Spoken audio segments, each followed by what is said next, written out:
Good morning, students. Today we are going to read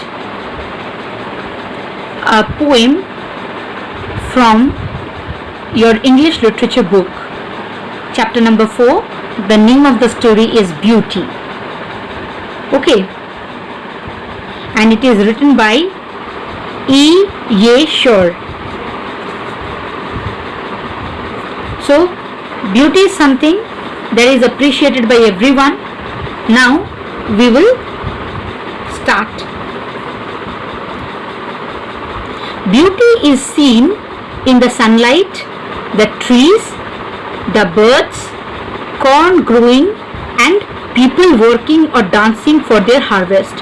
So the poet is saying that beauty is something that can be seen.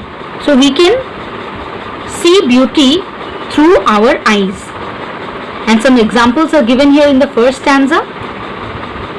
The examples are that in the sunlight we can see the beauty. In the trees we see the beauty. In the birds we see the beauty. When we see the corns growing in the field, we see the beauty. And when we see people or the farmers working or dancing for their harvest, that time also we can see the beauty. Okay, so beauty can be seen through our eyes, and some examples are given here in the first stanza where we can see the beauty. We can see the beauty in sunlight, in the trees, in the birds, in the corns growing in the field, or in the people who are working or dancing for their harvest in the field. Next stanza. Beauty is heard in the night, wind sighing, rain falling, or a singer chanting anything in earnest. Beauty can be heard also. That means we can hear beauty through our ears. In the night, we see the beauty. The night seems beautiful to us. When the wind sighs or when the wind blows, that time also we can hear the beauty. When rain falling, when it's raining, we can hear the beautiful sound of the rain. That means when the water droplets touch the ground, that time it makes sound, and the sound is very beautiful. Or when a singer chanting anything in earnest, singing anything by his or her heart, that time we can hear beauty. So in the two stanzas it is written that beauty can be seen, beauty can be heard, and some examples are given. In the third stanza, the poet is saying beauty is in yourself.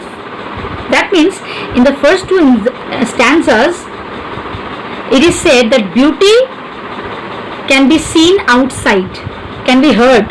Okay, but in the third stanza, the actual thing, the inner meaning of beauty is written. That what is beauty? The actual beauty lies in you. It is inside you. The beauty is inside you. It is not outside. Good deeds, happy thoughts that repeat themselves in your dreams, in your work, and even in your rest. That means the actual beauty lies within us. It is inside us. If our heart is beautiful, our deeds are good, if our thoughts are happy, then all our works should be beautiful. When we dream, that dreams should be beautiful.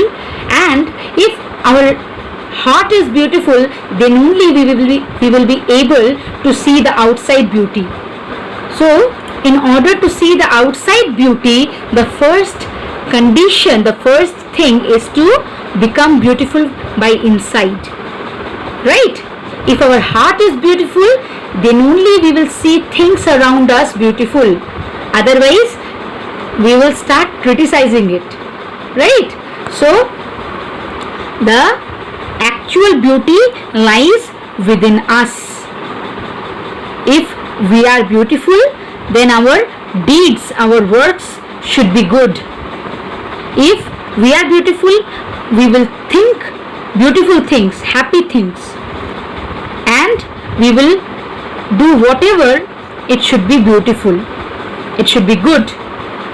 Okay, then only we will see the outside beauties. Yes, it is true that beauty lies in the sunlight, in the trees, the birds, the corn growing, or the people working or dancing for their harvest. Or beauty can be heard in the night, wind sighing, rain falling, or a singer chanting.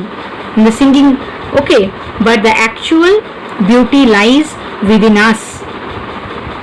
If we are beautiful inside, from inside, then only we will be able to see the outer beauty, the outside beauty of the world which is around us. So this is the message that the poet wanted to give us, that the first and foremost thing is to become beautiful from inside. If our heart is beautiful, then only we will be able to see the outside beauty of the nature, outside beauty of the world. So this is a very clear message from the poet E. A. Shore. I hope that you have understood the meaning of the poem. Okay. And if any problem occurs, then I will be there to solve the problems. Thank you.